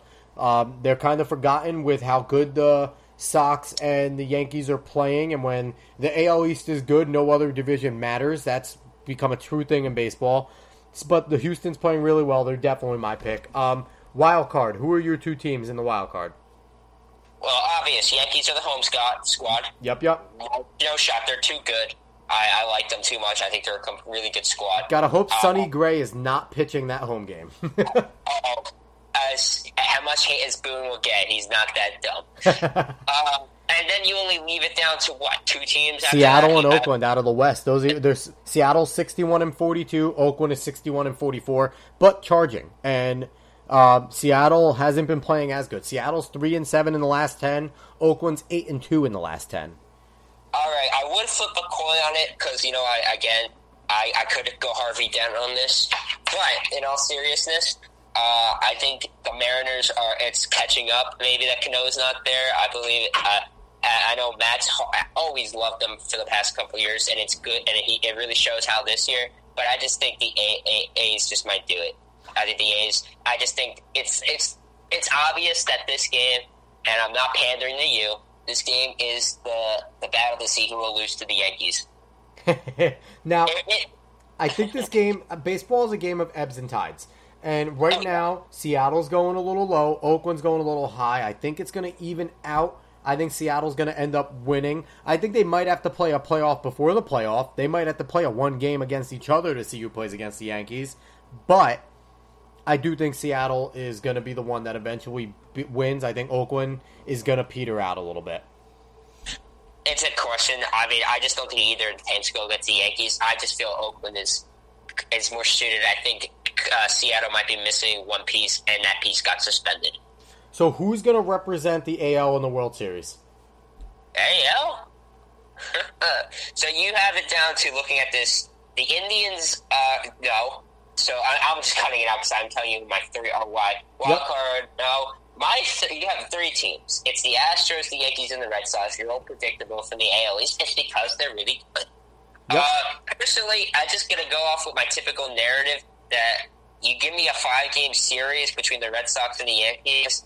I feel like the Yankees can do. I think the Yankees might have more swagger and more pop as much as your Red Sox have the stuff. I'm going to be a little bit biased against Boston and say 5 games with the Yankees crushing their hearts in Boston. If it were to happen, I just think the Yankees could have more pop at the right times. Mm-hmm. And this is just my whole consistency to the Indians back in the day to the Yankees. I don't see the Yankees losing to the same team twice. So I want to see the Yankees. I'm going to say Yankees in 6 against the Astros, and they will go to the World Series. I have a tough time. I'm a Yankees fan. I 100% am. I really need to see what J-Happ brings to the rotation before I crown them. If J-Happ can be consistent and be the Boston killer he has been, I think he's 8-2 in his last 10 games, an ERA right above 2 against them, which is great. I think he's under 2. That's why we got him. It's under 2. Yeah. That's why we got him, to beat Boston. My concern is beating Houston. Because I think we can get past Boston. I agree with you. We've beaten them up this year. Not beaten them up. We're 5-4 against them, but we have the wins on them. We have 10 more games against them. I think we could get 6 of those. I just think we're designed to beat Boston. Sale's the only thing that scares you, but I think we can even beat Sale in one game with our lineup. Judge will be back by the playoffs. Houston scares me, but I think we're a better team than we were last year, and Houston, we were 1 game away from beating them. Houston's bullpen's a little better, but I don't think good enough. I think if the Yankees can shorten games, they can beat Houston. So I think the Yankees as well will be representing the AL in the World Series. My excuse for my reasoning behind that is not just the whole because they beat them last year, but look at last year. I mean, Houston even improved their rotation. I think the Yankees are the team that have the pop, even though, and then the bullpen. It's this consistent bullpen. You get them late. And it's just, I see the Yankees I've been saying it for the past couple of months, I can see the Yankees beating the Astros. Look at them last year. The Yankees aren't as good as they are this year, weren't as good, and they took them, and they just couldn't win that one game in Houston. Yeah, absolutely. All right, NL East now, I'm guessing? Well, yeah, and we're going to move on, and NL is just super interesting all over because every division has multiple teams that can win it. So, it's fun. We're going to start off, we're going to save your NL East for last, because that's your expertise. Oh, okay, fine. Okay, go ahead. We're going to go first NL Central, which is interesting, because who the hell expected the Brewers to have 60 wins at this point and be 2 behind the Chicago Cubs? To me, that's the 2-team race in the Central. It's the Cubs and Milwaukee. Who do you think comes out from those 2? I mean, they could crash but right now, I mean, the Pirates do not. I won't throw them out yet, but they're on the edge. I'll say it's 2. Definitely 2. The Cardinals have, I think, unless something spectacular. Hey, they were down 9 to the Braves in 2011, and they came back. They're only down 7 here. I mean, not that they have the same players, but it's just in their organization's blood. So you never could throw anybody out. But personally, I hate the Cubs too much. Go the Brewers. I want to. My heart, my brain, it's like Cubs are just so consistent and they're really good. But I think, I want to give the edge to the Brewers just because I want to give the edge to the Brewers. They have the bullpen, they have the lineup, and I think they have the pieces. To me, the bullpen is extremely important. It is, it really is. And I think the Brewers just have that edge, and I think it's going to be hopefully the last time we see the Cubs. I have to agree with you. I think the Brewers, the bullpen actually makes all the difference, and I think Milwaukee has the better bullpen. I think they have a pretty good team, and I think the Cubs, they're kind of still resting on that championship. And as good of a team as they are, I think they're just kind of chilling. And they lost Arrieta, who's obviously not the same guy as he was, but on the Cubs he was the guy. John Lester isn't John Lester, so they're not as good of a team. Yeah, they're a 60-win team here, but I think Milwaukee can catch them. So I'm picking Milwaukee as well. To be fair, on your comment about Lester, which I know you mean is true, but it's age. Hey, give it a break. I mean, it's age. Yeah. He's a great pitcher. Lester, great. It's just, he's getting old, and I think Brewers are young and hot.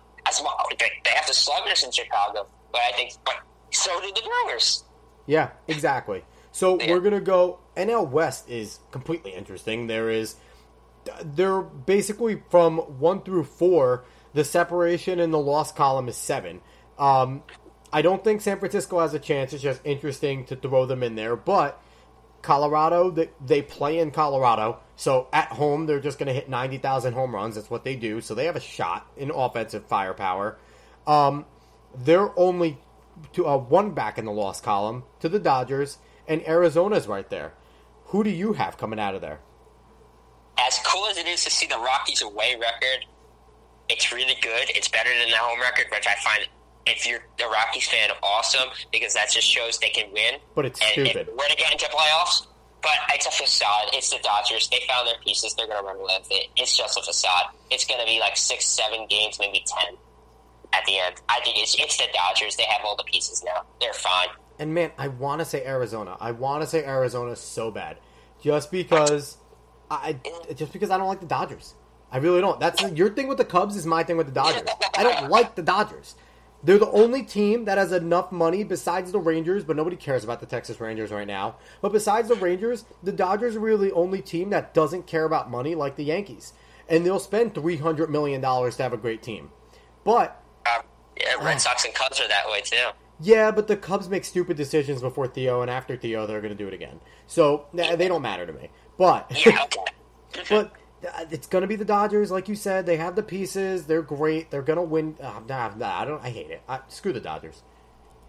Okay, but here's the thing. I dislike the Cubs. Strongly dislike. I don't want to use hate.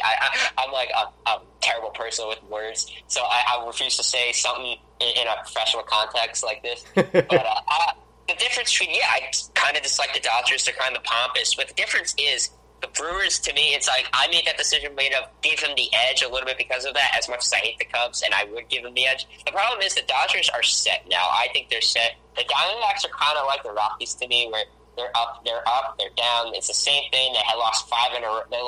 They were top, and then they lost a lot. They're inconsistent. To me, Dodgers starting pitching is fantastic. Bullpen has questions, but once you get the Jansen, it's done. Dodgers are going to run away. Yeah, it's sad. So now we're going to go to your NL East, which, the Mets are obviously the best team in that division. I thought it was the Marlins. Yeah, no. Marlins actually have more wins than the Mets. How sad is that? It's crazy. They're tied right now. No, actually, the Mets have a half game because they have the Mets have a half game. But you know what, though, Doc?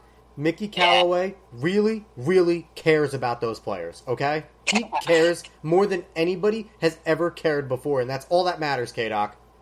Oh, God, the Mets are such a joke.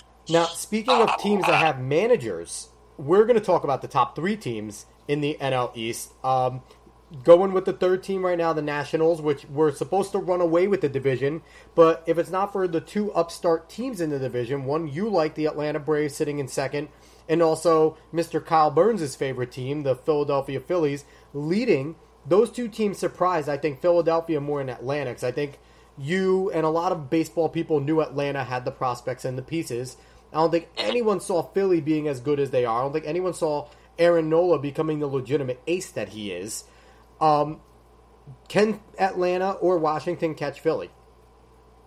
Nope.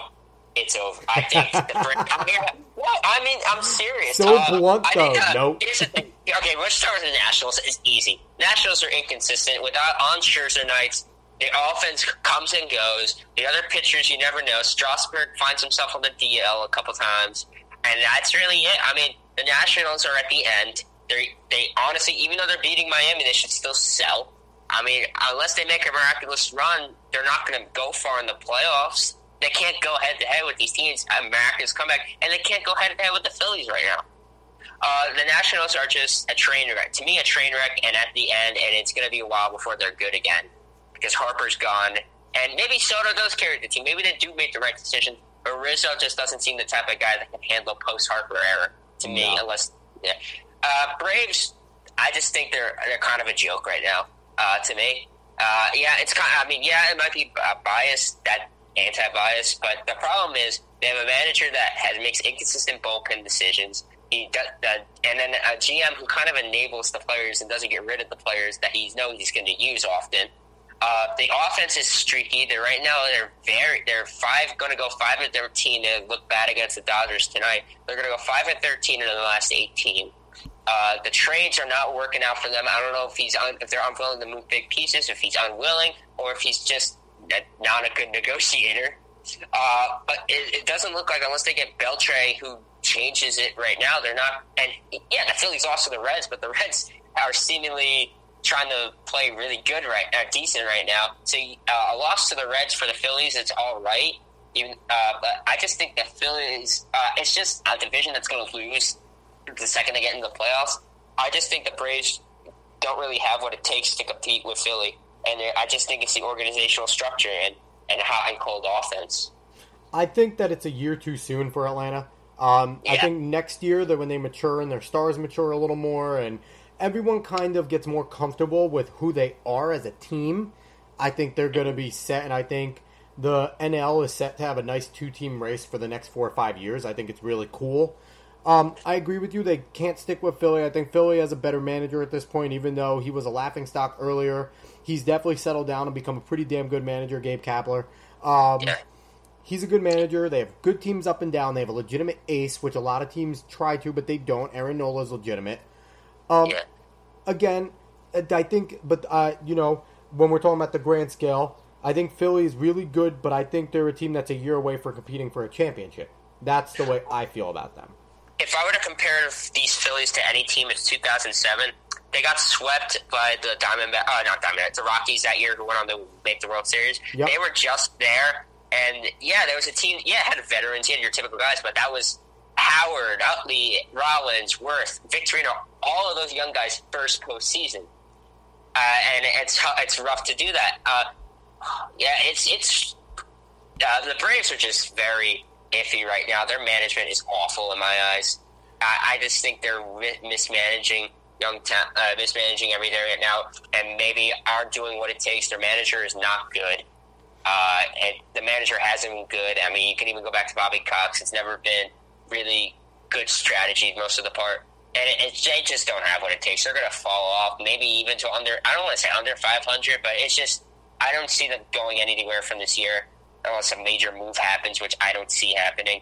And I think it's the Phillies division. Maybe they make a shot. Maybe they win the first round. Maybe they win the second round and shock people, go to the World Series. Maybe they become easy prey for the Yankees. But I just think it's the Phillies division. They just have what it takes to be. As inconsistent as they are, it's just a division. So who is the wild card that's going to come out of the NL? Because there's like 10 teams that can do it. So that's crazy. So who are your 2 wild card teams? Cubs at home. And, Yeah. Okay. So here we go. Let's eliminate the NL East. That's gone. Both of those teams are not making it. I don't see Washington making a super run unless I'm wrong again about that, and they do make a super run. Pirates are just hot. I don't see them staying hot. So, yeah, it's definitely the Cubs at home. I don't see the Cubs pissing that away. The years of that are over, of pissing away a lot of stuff, because last year was just getting beat. A lot of stuff was just getting beat by a better team. They didn't really piss away anything. So, to me, I would look to... I don't see the Pirates or Cardinals doing too much. I would look to the West and Colorado. They're going to be on the road again. I think Colorado's road record, everything going on, I just think it's good, but it's a toss-up, man. I could see if the Pirates want to stay hot, it could happen. I don't see it. It's going to be the Diamondbacks or the Rockies. The Diamondbacks started so good, now it's where they're at. I think they might fall past the Rockies. So I agree with you. The Cubbies are the home team. I don't think, like you said, I don't think they're going to piss it away. I think they're too good of a team. I think they could not care and still make the first wild card. Like, they're that good of a team. I'm going to shock you because I think your Braves right the ship a little bit and do enough to become the second wild card team and go on the road to play the Cubbies. And I think they ultimately beat the Cubbies because when you're young and ignorant and you're playing against a veteran good team like that, sometimes you can shock them by kicking them in the teeth. So I think Atlanta goes to Chicago, and then I think they kick Chicago in the teeth and win that wild card. Hey, here's the thing. They could make the Beltray move. They could make the Stroman move.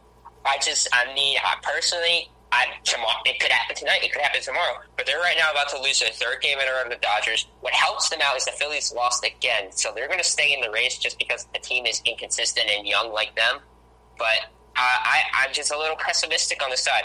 And I want to see some action. I haven't seen the action yet that the Braves have needed for a couple months now. And it's why I see the West, where the West is won with the Rockies. I think the Rockies can do it out just because, again, the Diamondbacks are as inconsistent as well. And that's why the Dodgers, of course, are going to run away with it. All right, so I think I know who your World Series pick is, but who is it out of the NL? National League. You ready for this? Yeah, it's going to be shocking. Milwaukee. Really? I think, pound for pound, you could say the Dodgers, they broke through the barrier last year to finally get to the World Series, it's huge to do. I mean, you got to break through some barriers a lot of times.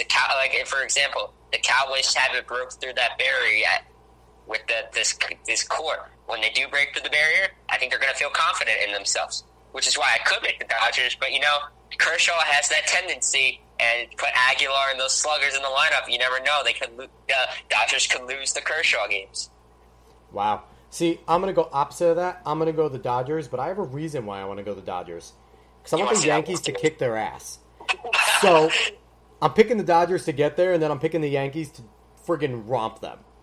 It's a good theory, and the reason the Dodgers are an easy pick is because of that awesome rotation and consistent rotation. But the sluggers in the playoffs, that's why I can see I see the Yankees winning. The sluggers a lot of times get it through. A lot of the arms die at the end of the year in the cold.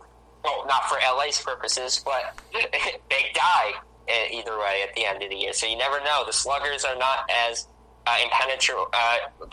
The sluggers are not going against an impenetrable force field here. They are not. All right. So who do you? So I'm obviously picking the Yanks. Do you have the Yanks beating Milwaukee? I think we're gonna have to suffer through those Yankee fans. Yes. I think the thing about the Yankees is it's just the organization mentality. Once those guys have the experience and they have it, all of them have been there. Stanton will, and it's one guy. It's Stanton who has never been to the playoffs. Those guys, and he's just overwhelmed by people that have been through the fire. So he's fine. Stanton will have a lot of help to get over the nerves. I mean, your manager is Aaron Boone. As bad as much as he's criticized, he went through the fire in 2003 with Boston and came through. There's just a lot of guys around them. I think the Yankees, a Yankee team with experience, is the most dangerous team out there. All right, so we're going to move on to our next topic, and we've gone long, so we're going to have to probably be pretty quick with this one. And it's pretty good because this one is far too early to even be talking about. But NCAA football. I guess football's never too early to talk about, and it starts before the NFL. So we're close now. Yeah, so we're going to talk first, right off the bat, who are your 4 teams in the college football playoff this year? Personally, I think it's obvious again. I think, as much as I want to say, I mean, last year was the year for Alabama if they were going to lose again, because I have psychological theories that if they lose one time, maybe the ship will break. It's obvious that didn't happen. They won. They even came back to win. So I think the machine is still rolling on. Because it's a couple years until the SEC powers come back. I think Tennessee will be really good soon because of that defense of mind that Jeremy Pruitt has. I think Florida will be back because maybe I'm more optimistic on Tennessee. I think they'll be back. Florida will be back. A lot of these teams will be back, but right now it's Alabama. They're going to roll through.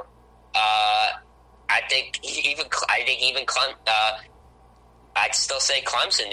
Even Clemson's still a machine right now. They've become a machine. They got trounced by Alabama, but they're a machine. Georgia lost the talent, but a lot of the core's still there. So it's a lot of obvious picks. I might go with Georgia again. And for that 4th spot, we want to go here. Let's go wild card. Let's go Oklahoma. Oklahoma, wow. I like that. Was it Kyler Murray? Yeah. I think I have to see who they lost a lot. Maybe I'm wrong, but I feel like he's fine. He'll be fine. All right, so that's interesting because you went a lot of playoff. You went a lot of South teams and safe playoff teams. I'm going to go a little different. Obviously, Bama's going to get in because Bama could lose 12 out of their 13 games, and ESPN's going to figure out a way to get them in. So Bama's going to be in regardless. I'm going to go a little different than you. You had no Big Ten teams, which surprises me because the committee loves the Big Ten. They love the Big Ten. I think the only team I could see in it is that, I can replace Oklahoma with, and I know you're going to go with Ohio State. That's the only team I see. See, I'm not going with Ohio State. Shocking. Don't say Michigan. Do not say Michigan. I'm saying Penn State. You just stole it right out of my mouth. So, here's the reason why. Yeah. The reason why I say Michigan is because Harbaugh has to get in. He doesn't have a choice. If he wants his job, he has to get in. And I think Harbaugh's a hell of a coach. And they got to recruit. I forget where he's from, but they got to recruit. So they might actually have a quarterback. I think he's an SEC kid. That was a solid kid. He's transferring over there. So he might finally have a quarterback. And if Michigan has a manageable quarterback, they can pull in Alabama and win because every other position is great. They have that. So I think I'm seeing Bama, Michigan. I'm saying Penn State because Penn State can recruit again. Penn State can give scholarships. And this is now, I think, 2 or 3 years where they're able to build that crop back. People forget how dominant Penn State was when they can actually recruit. So Trace McSorley is still a really good guy. He's going to be going for a Heisman. So he's going to play at a high level. I think Penn State gets in. And my 4 teams, this might be a little homer, but this is known. Jimbo Fisher had the first year luck. Willie Taggart is going to bring Florida State, upset Clemson, have a really good season because that defense is still really, really good. Yeah, they lost Derwin James, but there was a lot of other good players flying around on that defense. They have DeAndre Francois coming back, and he's going to be healthy, and he's going to be their starter, and last year he was a Heisman candidate. I think Florida State makes a case in the ACC. I think they eventually beat Clemson, win the ACC, possibly only lose a game, and that's my 4. It's going to be Bama, Michigan, Penn State, Florida State. I can see that. It's a lot. I think that I don't see anybody out there upsetting the usual suspects. I really don't see it. Oklahoma might be a wild shot, but I just think it's so random. Why not? Georgia is just that the quarterback's really good. They can only go up from here. They always stop with running backs. They're always going to have speed. They reload on defense all the time. Alabama's Alabama. And then Clemson's just the machine. I just don't see anybody upsetting the system yet. Miami's a year off to me. Florida State, 2 years off to me. Maybe 1 year because of what is Francois? No, he might. I don't know. DeAndre Francois is going to be a junior, I think, and he's done. That's right, he's done. So yeah, you never know. Florida State. I think Michigan is not a long shot because I don't think he's actually as good as people thought he was. He has the pressure on him, but I think Penn State and Ohio State are leagues above him. I think James Franklin Wow. I think because I don't think it's as close. I think they're a 9-win team max, or maybe 10-win team because it's just Harbaugh. You just don't like Harbaugh. I mean, I thought he was a good personality. I'm not saying I don't like him. I just haven't seen it yet. So now it's interesting because neither. And here's the thing, here's the Michigan I see. I see it as a team that could even go into Rutgers and get cocky of themselves and lose because that's the type of team they've been. They can play.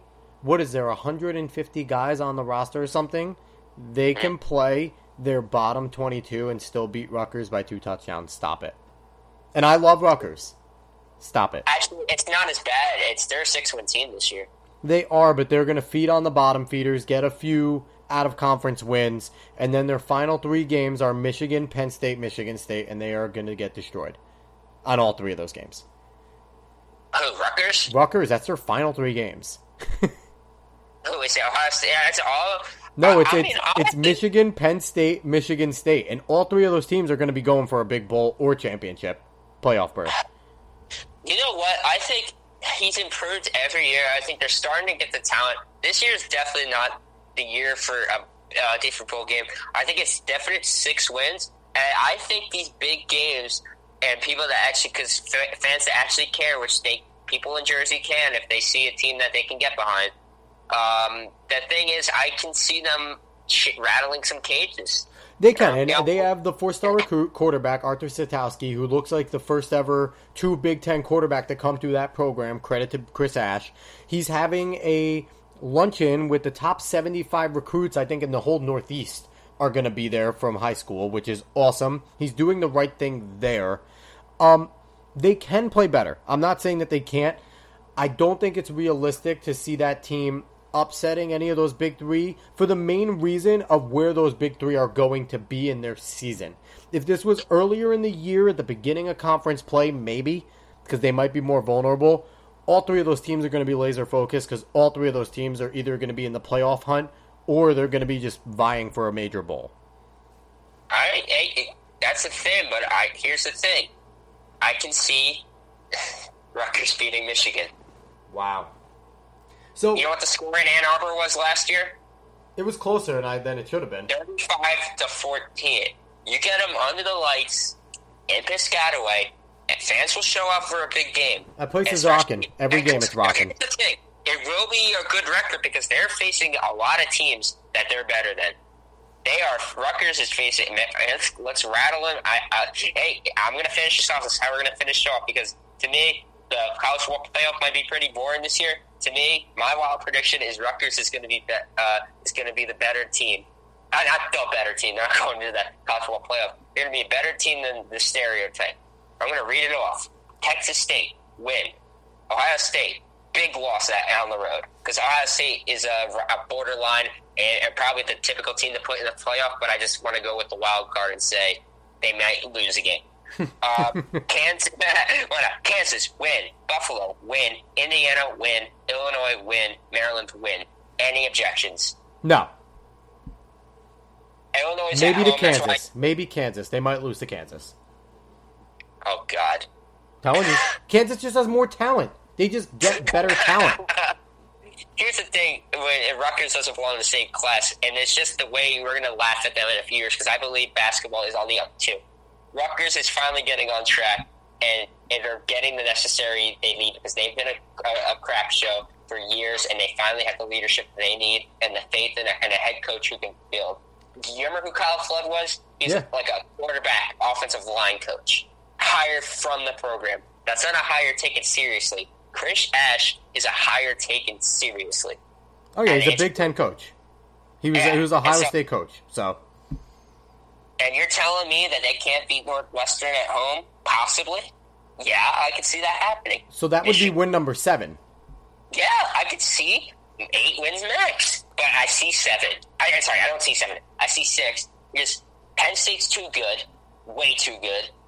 I think Ohio State's way too good. I think Michigan State, unless they fix themselves, probably is a loss too on the road. Rutgers can't go on the road and really do anything. But I could see them punching Michigan in the mouth at home. So you're saying at their height they can win 8 games this season? I think if they reach their potential, that's 8 wins. Wow. That's the bold pick of the podcast. That's a bold prediction. Rutgers could possibly get 8 wins this year. It's not just me saying I'm becoming more of a fan. My brother's there, and I'm becoming I have a love affair with my state now. It's serious. I mean, he's building the way he wants to build. He has the faith in the players. I think recruiting's on its way up, and this team has shown that they're willing to punch people in the mouth. So your favorite team is Louisville. Will Rutgers have a better record than Louisville this year? I think Louisville is very underrated. This is not just being a fan. It's looking at this. If you were to actually look through the games, yeah, they didn't have the running back. The thing is, Lamar Jackson, and it goes back to the typical NFL, because Bobby Petrino kind of is a coach of the pro style. He loves his pocket passer. He loves the big guy that can hang in the pocket and then hand it off to his running backs. It's more of NFL. It's more of Alabama, like just Alabama. He has a guy that's going to be in a system where Lamar Jackson's the wild dog running out and making highlight plays. Wild dog doesn't mean to be offensive. He's just, you can't control talent like that. Well, to argue that too, though, not even argue, Lamar Jackson was that, but Teddy Bridgewater was that stand in the pocket, hand the ball off, and pass the ball. He didn't want to run. He did when he had to, but he didn't want to. I think Jawan Pass is more maybe as talented as Bridgewater, maybe a little less, because I think when he came out of high school, he's coming out of high school much better than Bridgewater was. I just think it's underrated, and I think that people have just expected that because they were bad with Lamar Jackson, that they're going to be bad without him. The reason that here's the truth: the defense was atrocious, and Peter Sirmon's gone. He implemented a system that we liked. Van Gorder's a wild card that is separating them from 8 or 9 wins, but I think it's 100 steps up from Sirhan, who was Sermon or whatever Sirhan. I forget his name. I just want to forget his name. Who's just running awful systems. And I think the offense will always be fine. I think the wild card is the defense, and I don't think this is a 6-win team. I think this is an 8 or 9-win team again. I just think it might run better than Petrino. It's hard to get a controllable offense with Lamar Jackson because Petrino's best quarterbacks have been pocket guys. Wow, okay. So, noticeably, neither of us mentioned a team from the Big 12. Is that going to be the conference getting screwed again? Even if they have a good team, do you think that they're not recognized as a great conference anymore? It's not. It's beyond gone, and they've done it to themselves. I think Texas will be back maybe in a couple years. Tom Herman's there. Houston guy. Yeah, big Houston guy. Yeah, but it's just, I don't see it. I mean, there's no defense in the league at all. And it's been obvious that the 3 big ones at the moment, 4 or 5 big ones. You look at Penn State, you look at Georgia, you look at Alabama, Clemson, and Ohio State. They're all defensive schools. Yeah, Oklahoma ravaged Georgia, but as they shown, Georgia was able to go punch for punch on offense, and I'm pretty sure maybe all 5 of those teams can go punch for punch. But they got lucky, and a lot of times maybe Oklahoma won't get that type of offense against teams, and they know they won't get them on defense. I just think that's just that's just the example of the Big 12. It's not, they don't play defense. So, going back, we're going to wrap it up with this. Who is your national champion? Oh, we're going to go with Alabama. Why not? Let's go boring. I want exciting for a base. Wow. We're going to go boring. It's boring. Alabama again. Yeah. So I'm going out of left field in my prediction. If anyone listens to it, I'm going to get laughed at. But as much as I hate to say it, because I'm not a big fan of theirs, it's going to be a whiteout. Pitting the Nittany Lions. Trace McSorley finishes off his Heisman year, and the Nittany Lions beat Bama in the championship. That is me. That's what I'm saying. I can see it's not a. I can see it happening. They had the team a couple years ago to do it. They fell off a little bit, but that's just how college football works a bunch of times. Think taking the focus off of Saquon Barkley, as much as that offense, Saquon Barkley is a great player. He's going to be a very good pro, if not great pro. But when certain players like that come through, they could do one of 2 things. They can elevate a team to new levels, or they can become a detriment because they do everything and they're the sole focus of the team. And I think Penn State fell in love with Saquon a little too much last year, and that hurt them. I think this year they're going to go back to calling more of an even offense. McSorley's going to be the focus, and I just think they're going to be a really good team, and they're going to win it all. I can see it happen. I'm just saying, I could see any of the five. I just threw Oklahoma there just to say just to keep it different, even though it's the same as the last time. Nobody expects them to be there, so I just kind of my wild card. But I only see like those 5 teams, and Penn State's one of the 5 that maybe they can go toe for toe with Bama. I could see it. Maybe. Yeah. Maybe. So that was our predictions, and this whole entire podcast, as much of a marathon as it was lots of fun, because it's always fun when you come on, K-Doc. I appreciate it. Hey, I'm very glad to do it. You spruced up my Saturday night. Absolutely. We got into some politics, which, hopefully is going to be the last time we do that in a really long time, in any of these podcasts. We got into some politics. I think it was a good discussion. I'm fine with that stuff. I think it was a good discussion. And why not? It's a healthy one. It needs to happen. Maybe people, like I said, people could take notes off of how we did it, because then maybe it could be productive in the future with other people. Yeah. All right, you do your promotion and end off here, my boy. Man. Yes, we will. I'm going to give you a chance to give up your handles again for any social media stuff. Yeah. All right. You can find me on Twitter at this fool thinks Rutgers is going to be decent. It's going to be at KDoc_52 on Twitter. Of course, you can check out my couple of my few articles on the website, which I am very passionate about. It's why I don't come on as often, because at this point in my life, unless I get serious into it, I'm writing about what comes to my mind at 2 in the morning and I'm passionate about. But please check it out. And yeah, that's great. Keep listening to the podcast. As you said, Scoop, we had Jason Kidd's son on here, TJ. Yeah, TJ Kidd. Yeah, we have Phil Watson, Fansided. He's a nothing but nut site expert. He was actually basketball operations, like he ran it all at Fansided. So we're keeping on getting bigger. In the future, we're gonna have Anel Alexis, who is a pro basketball player in Europe, former Marist basketball player. Russell Baxter, who is ProFootballGuru.com, will be coming on as well. So we have some good people coming on in the future. Mm-hmm. Well, thanks again, and peace out. Thank you very much, Doc. Again, I'm Alex Cuesta. You can find me on Twitter and Instagram at @A_Cuesta30. Find Sports Opinions on Twitter at SportsOpinion30. Also visit the Sports Opinions Facebook page. You can find all the episodes uploaded there. And if you want to listen to anything, we are now on Spotify, iHeartRadio, YouTube, Apple Podcasts, Google Play Music, Spreaker, all of these great outlets. So go. Please, when you get there, give a like, give a follow, give a high rating, because that helps push us ahead of all the other sports podcasts so we can get some listens. Again, everybody, thank you for listening. I really appreciate it. Have a good one.